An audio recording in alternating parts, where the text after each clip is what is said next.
bersama saya Devo Sustiono.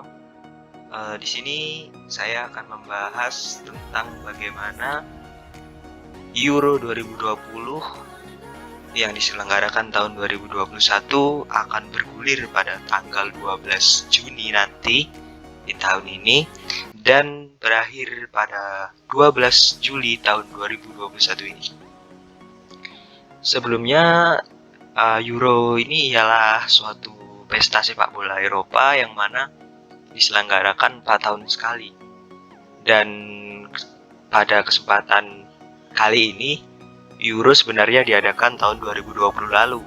Maka di sini namanya Euro 2020 ya. Seperti kita ketahui, pandemi COVID-19 pada tahun 2020 kemarin memaksa Euro pada tahun 2020 kemarin dipindahkan ke tahun ini, yaitu 2021. Dan kebetulan di tahun 2021 sendiri pesta sepak bola juga kurang begitu sibuk atau mungkin tidak ada pesta antar negara kecuali Copa America. Untuk kali ini saya akan membahas sedikit dan juga seluk-beluk bagaimana pembagian grup, prediksi, serta yang utama sih prediksi, karena di Euro kali ini sangat amat sekali untuk diprediksi karena ya bagaimana peluang-peluang tim yang menjadi kontestan dan negara-negara yang kuat, serta bagaimana susunan atau line up nanti yang akan diturunkan dan akan mendominasi pada Euro kali ini. Seperti kita ketahui, Euro di sini kita ketahui di mana Euro kali ini berlangsung di 11 negara. Berbeda dengan Euro-Euro sebelumnya, yaitu di 2016 berlangsung di Prancis sebagai tuan rumah, berhasil sampai final, dan akhirnya kalah oleh Portugal. Lalu pada 2012 diselenggarakan di 2 negara, yaitu Polandia dan Ukraina. Spanyol menjadi juara di sana. Lalu juga pada tahun 2008 di Swiss dan Austria, mereka menjadi kampiun, Spanyol kembali. Dan pada tahun 2004, di mana Portugal menjadi tuan rumah dan mereka berhasil mencapai final, walaupun harus dikalahkan oleh Yunani secara dramatis ya. Ya, pada tahun 2020 ini diselenggarakan di 11 negara, unik sekali. Dan diawali atau dibuka di Stadion Olimpico Roma yang merupakan salah satu stadion terbaik di Eropa, dan diakhiri di stadion terbaik di Eropa saat ini, yaitu Wembley. Beberapa negara dan beberapa stadion 11 stadion yang akan mengadakan atau menjadi tuan rumah Euro pada tahun 2020 yang diselenggarakan tahun 2021 ini, itu ialah Stadion Olimpiade Baku, yaitu Azerbaijan, dan juga Stadion Johan Cruyff Arena. Di sini saya liput dari suara.com ya. Lalu ada Stadion Parken di Copenhagen, Denmark. Ada Puskas Arena di Budapest, Hungaria. Wembley, stadion terbaik di Eropa, di London, Inggris. Lalu ada Stadion Olimpico di Roma, Italia. Allianz Arena, stadion terbaik di Jerman. Lalu ada National Arena di Bukares, Romania. Dan juga ada Saint Petersburg Stadium yang merupakan stadion di Rusia dan kemarin menyelenggarakan semifinal Euro Piala Dunia 2018 antara Prancis dan juga Belgia, saya rasa waktu itu 2018. Lalu Stadion Saint Petersburg juga ini sering juga dimainkan di laga-laga penting, misalkan Liga Champion, Europa League ataupun sejenisnya. Lalu ada Hampden Park di Glasgow, Skotlandia. Ini Glasgow ke Skotlandia ini markas Celtic sepertinya. Oh ya, Saint Petersburg tadi adalah markas dari tim Zenit Saint Petersburg. Lalu ada La Cortuja, Sevilla, Spanyol. Ini merupakan stadion atletik dan juga stadion milik pemerintah Spanyol ya. Itulah beberapa stadion menurut saya di sini stadion yang paling bagus dan paling cocok. Ya selain Wembley ya, karena Wembley kita tahu sendiri stadion paling bagus di Eropa ya. Ya menurut saya di sini ada Olimpico dan juga La Cartuja.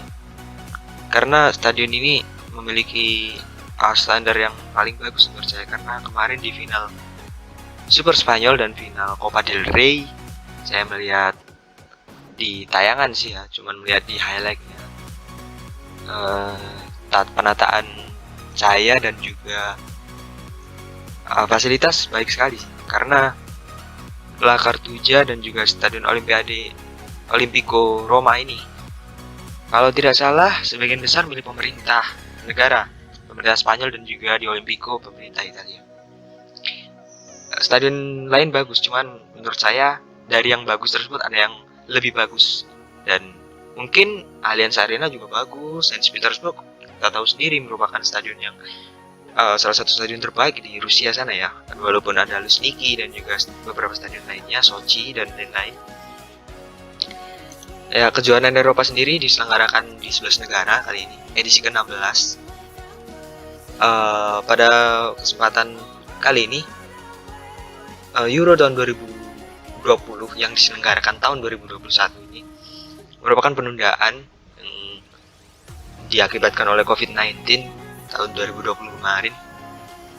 Pada kualifikasi ada beberapa yang masuk dan sudah di drawing kemarin.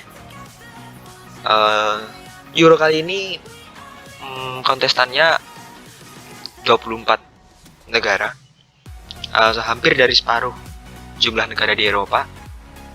Dan Euro 2020 yang diselenggarakan 2021 ini merupakan edisi kedua di mana Euro diselenggarakan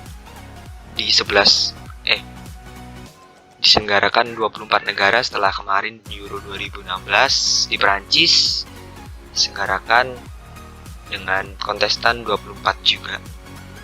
Dimana sistemnya di sini kita lihat sendiri ya. Dimana sistemnya di sini ada sistem yang lolos itu, ada beberapa yang lolos melalui jalur peringkat 3 terbaik dari semua grup A sampai F. Maksudnya di sini ialah nanti setelah pertandingan fase grup selesai, semua grup A sampai B, C, dan F sampai F mereka selesai fase grup, masing-masing telah memainkan jumlah 3 pertandingan. Mereka akan diambil dari peringkat 3 terbaik. Misal di sini saya memisalkan Italia, Swiss, Turki, dan Wales di grup A, dan Belgia, Denmark, Finlandia, Rusia. Di sini nanti setelah memainkan laga fase grup semuanya, mereka akan dilihat siapa peringkat terbaik, misalkan antara Turki dan Finlandia, melalui selisih gol ataupun jumlah poin, yang terutama jumlah poin. Misal Turki peringkat 3 dengan 4 poin dan Finlandia peringkat 3 dengan 3 poin. Otomatis Turki yang masuk ke babak knockout atau babak 16 besar, dan otomatis diadu lagi peringkat 3 di sini dengan peringkat 3 grup C, D, E, dan grup F. Seperti contoh Portugal pada tahun 2016 kemarin, mereka bukan menjadi juara grup, bukan menjadi runner-up grup, tapi mereka menjadi peringkat 3 terbaik. Alhasil karena kalau tidak salah waktu itu 2016 ya, mereka hanya 3 kali pertandingan itu hanya mampu 3 kali juga bermain imbang, termasuk saat lawan Islandia. Bahkan di fase grup Islandia itu lebih baik daripada Portugal karena mereka berhasil meraih 1 kemenangan kalau tidak salah. Tapi di babak knockout mereka berhasil tampil all out, dan ya di final walaupun secara dramatis, menurut saya Prancis bermain tidak terlalu buruk waktu itu karena ya dengan segi jumlah penguasaan bola, jumlah shot on target, jumlah serangan, mereka sangat-sangat mendominasi daripada Portugal setelah bagaimana Portugal kehilangan Cristiano Ronaldo pada menit 25 waktu itu ya, gara-gara cedera. Ya, kita membahas di Euro 2020 yang diselenggarakan tahun 2021 ini, di mana grup A sudah di drawing ya. Grup A ialah ada Italia, Switzerland, Swiss, ada Turki, dan Wales. Kita membahas sedikit di grup A ini. Italia kita ketahui sendiri ya, kita cari skuad Italia untuk saat ini.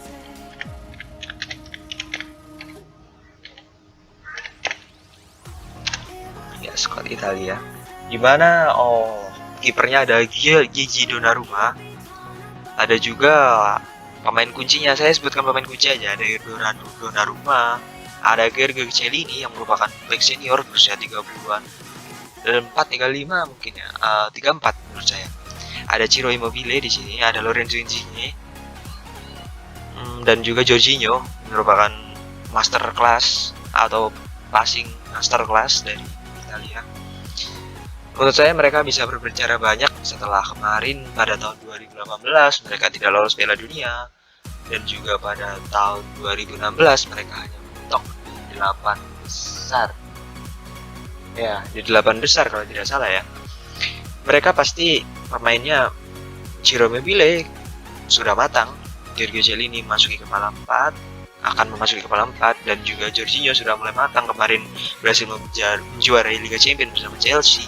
Dan juga ada Lorenzo Insigne yang mulai panas juga karena sudah beberapa kali melalui masa-masa sulit di Italia ya. Dan juga Gianluigi Donnarumma yang semakin matang bersama AC Milan ya. Menurut saya Italia akan berbicara banyak di Euro kali ini karena melihat materi pemain. Menurut saya Italia bukan karena mereka jelek atau apa ya, mungkin mereka kurang beruntung di kualifikasi Piala Dunia 2018 kemarin. Lalu ada Swiss, Turki, dan Wales. Menurut saya persaingan di grup ini Italia bisa mendominasi. Lalu menurut saya yang bisa berbicara banyak antara Swiss dan Turki dan Wales di sini saya tidak bisa memastikan ya. Tapi Swiss, Turki, dan Wales ini merupakan kekuatan yang seimbang. Apabila nilainya dibandingkan itu hanya selisih mungkin 7,5 dan 7. 7,5 dan 7 mereka bertiga ini ya. Jadi Italia menurut saya juara grupnya, dan ya mungkin persaingan ketat antara Turki, Swiss, dan Wales. Di grup B ada Belgium yang merupakan peringkat FIFA nomor 1 untuk saat ini ya, Belgia. Walaupun mereka tidak pernah juara, tidak pernah memenangkan seluruh pertandingan, bahkan di 2018 Piala Dunia mereka hanya sampai semifinal dikalahkan oleh Prancis oleh gol Umtiti, saya masih ingat sekali. Mereka masih tetap tim yang merupakan generasi emas ya, saya Belgia pada satu dekade belakang ini. Kevin De Bruyne, Romelu Lukaku, Eden Hazard, Thibaut Courtois, dan juga beberapa pemain lainnya, Jan Vertonghen, Axel Witsel, dan juga pemain-pemain lainnya. Menurut saya di grup B ini Belgia tidak menemui kesulitan yang berarti ya, kecuali mereka jauh dari keberuntungan. Kembali lagi, keberuntungan ialah nomor 1 di turnamen besar seperti ini.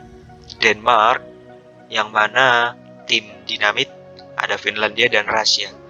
Denmark di sini pemainnya Yusuf Poulsen, ada Simon Kjaer, ada juga Martin Braithwaite di ujung tombak.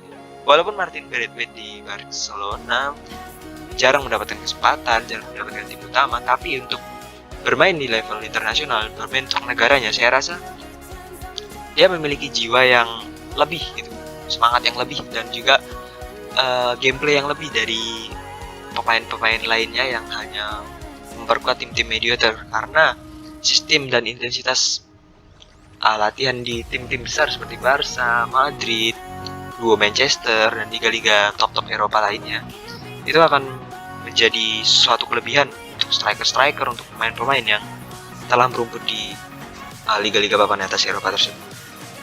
Jadi menurut saya Belgia, Denmark, dan Rusia menurut saya akan menjadi persaingan yang sangat ketat di sini. Bisa saja Rusia menjadi juara grup, dan bisa saja Belgia menjadi runner up atau peringkat 3 terbaik, atau bahkan kalah lolos karena tampil all out dia di sini. Menarik sekali di grup ini. Lalu ada di grup C, Austria, Belanda, Makedonia Utara, dan Ukraina. Di sini menurut saya Belanda sangat menonjol sekali. Mereka tidak lolos Euro 2016 dan tidak lolos Piala Dunia 2018. Di sini banyak sekali pemain yang pensiun waktu karena tidak lolos Piala Dunia 2018 kemarin, seperti Wesley Sneijder, Arjen Robben, dan beberapa pemain lainnya. Tetapi untuk saat ini Belanda masih merupakan tim terbaik ya. Melihat dari pertandingan beberapa pertandingan yang lalu, mereka di sini wah tampil sangat superior sekali ya di sini ya. Dan mereka jangan remehkan mereka ya, pada UEFA Nations League atau Liga Bangsa-Bangsa Eropa tahun 2018-19 kemarin, Portugal dan juga Belanda merupakan tim terkuat untuk mengukur kemampuan mereka ya menurut saya. Di sini ada juga Austria, Marcel Sabitzer, dan beberapa pemain Austria lainnya seperti David Alaba dan juga pemain-pemain lainnya menurut saya sangat-sangat mampu berbicara banyak, dan juga pemain-pemain yang memiliki usia matang. Menurut saya bisa mengimbangi Ukraina dan juga Belanda sih, Austria. Dan juga menurut saya Belanda tidak memiliki kesulitan berarti karena ya kita tahu sendiri generasi emas Belanda mulai muncul ya. Karena pada tahun 2017 dan 2016 dikala Belanda tidak lolos Euro dan Piala Dunia, nama-nama seperti Frenkie de Jong, Virgil van Dijk, dan juga Berghaus, ada juga beberapa pemain lainnya yang merupakan pemain kunci, key player dari Belanda untuk saat ini masih belum ada waktu itu. Ya, kita ketahui Frenkie de Jong bersama Barcelona tak tergantikan, memiliki jumlah menit bermain yang paling tinggi musim ini bersama FC Barcelona. Menarik sekali untuk grup C ini, tapi Belanda tidak menemui kesulitan berarti ya harusnya. Lalu di grup D ada Kroasia, Republik Ceko, Inggris, dan Skotlandia. Menurut saya di sini Inggris menjadi unggulan untuk grup ini menurut saya, karena ya Inggris dikenal sebagai liga terbaik di dunia melalui English Premier League-nya. Di sini kita tahu sendiri beberapa tahun terakhir 2019, 2020, dan 2021, 3 tahun terakhir dan juga 1 dekade terakhir, Liga Inggris merupakan liga terbaik di dunia. Bahkan mereka sering tim-tim mereka sering mencapai All English Final di UEFA Champions League. Dan bagaimana tahun ini sendiri, Manchester City dan juga Chelsea merupakan klub dari Liga Inggris, English Premier League, dan berhasil mencapai final dan Chelsea menjadi juaranya. Sangat patut amat diunggulkan ya menurut saya Inggris di Euro kali ini, karena melihat materi pemain dan generasi emasnya pada tahun ini. Harry Kane, Jack Grealish, Marcus Rashford, dan juga beberapa pemain lainnya seperti Jordan Henderson mungkin, ataupun ya Declan Rice, atau back belakang Harry Maguire, Kyle Walker, dan juga Jordan Pickford sangat matang sekali main di bersama klubnya. Ada Kroasia di sini, Luka Modric dan kawan-kawan. Menurut saya Kroasia bisa mengimbangi Inggris ya. Finalis Piala Dunia 2018 tidak bisa dianggap enteng karena ya materi pemain dan juga jiwa Spartannya menurut saya Kroasia ini. Mentalnya menurut saya sangat-sangat baik sekali ya. Karena tidak mudah mencapai sebuah final Piala Dunia 2018 tanpa mental yang sangat kuat ya. Mereka hanya kalah dari Perancis di Piala Dunia 2018 menurut saya. Republik Ceko dan Skotlandia, di sini mungkin Republik Ceko akan menjadi peringkat 3 terbaik menurut prediksi saya. Karena menurut saya Skotlandia dari culture sepak bolanya mereka belum menunjukkan tanda-tanda yang hebat. Untuk grup E, Polandia, Ceko-Slovakia. Ini Ceko dan Slovakia dulu merupakan satu negara ya. Cuman negara bekas Yugoslavia ini pecah mereka. Dan juga Spanyol dan juga Swedia di grup E. Menurut saya Spanyol dan Swedia, bahkan Polandia bisa menjadi kuda hitam ya di sini. Dengan Robert Lewandowski 48 gol dan assist di tahun 2020-2021 ini sangat menjadi ancaman bagi bek Spanyol seperti Jose Luis Gaya, mungkin ada Eric Garcia, dan juga Slovakia, Marek Hamsik, dan beberapa pemain lainnya. Yang kenal di Slovakia cuma Marek Hamsik, Swedia, Zlatan Ibrahimovic menurut saya dia akan ikut atau tidak ya. Tapi menurut saya kemarin katanya tidak karena dia cedera. Ada Alexander Isak pencetak 17 gol di La Liga musim ini di Swedia. Untuk Spanyol di sini saya jujur saya menjagokan Spanyol karena tim favorit saya adalah Spanyol. Spanyol sendiri sangat bisa dibilang era peralihan dominasi Barca dan Real Madrid ya bagaimana. Pemain Real Madrid bahkan tidak ada yang masuk di squad Spanyol kali ini. Pemain kunci seperti David De Gea, Eric Garcia, gelandangnya Sergio Busquets jadi kapten pada tahun ini, dan juga Gerard Moreno, Ferran Torres, Pedri, dan juga pemain bersinar Spanyol pada tahun ini. Menurut saya dapat berbicara banyak, bahkan mungkin sampai final atau semifinal Spanyol di sini menurut saya nanti, karena pemainnya lagi on fire. Di grup F ini merupakan grup neraka, di mana Prancis, Jerman, dan Portugal menjadi satu grup.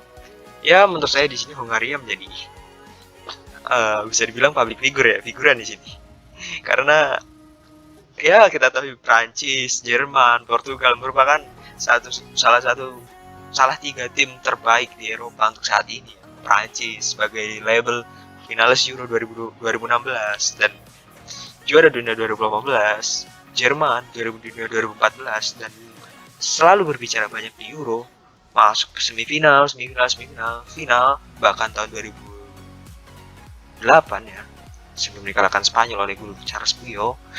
Portugal merupakan juara Euro dan mengalahkan Prancis pada tahun 2016. Mereka merupakan juara UEFA Nations League pada tahun 2019 kemarin, di mana Portugal di sini menurut saya menjadi unggulan ya, karena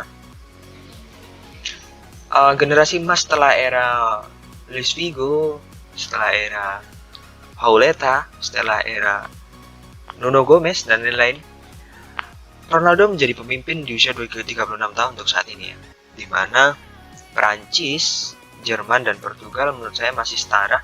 Tapi untuk saya sendiri memprediksi Portugal akan lolos, Prancis dan juga Jerman mungkin memperebutkan runner up dan juga peringkat 3 terbaik.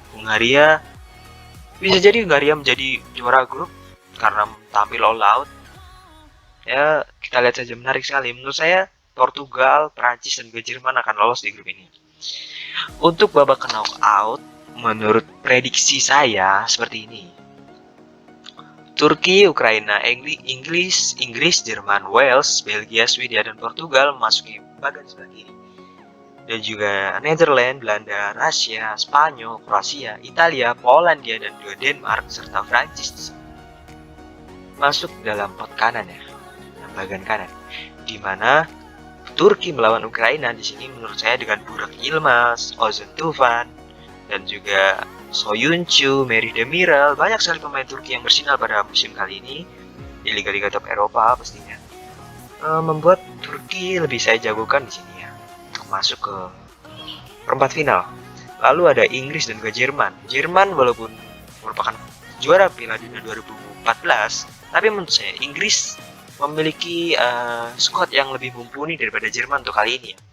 Karena ya kita tahu sendiri, Inggris dalam beberapa tahun sendiri ada chance atau ada salah satu kutipan di mana football is coming home, yang merupakan football adalah tempat di mana sepak bola lahir itu di Inggris. Football is coming home artinya sepak bola kembali ke Inggris. Maka menurut saya akan beberapa waktu ke depan ya, atau bahkan Euro ini, Inggris akan menguasai dunia, Eropa bahkan dunia. Ya, saya lebih menjagokan Inggris daripada Jerman di sini untuk kali ini ya. Dan Wales dan Belgia, kita tahu sendiri, Gareth Bale mungkin masih belum dapat berbicara banyak di Euro kali ini karena Belgia lebih matang menurut saya.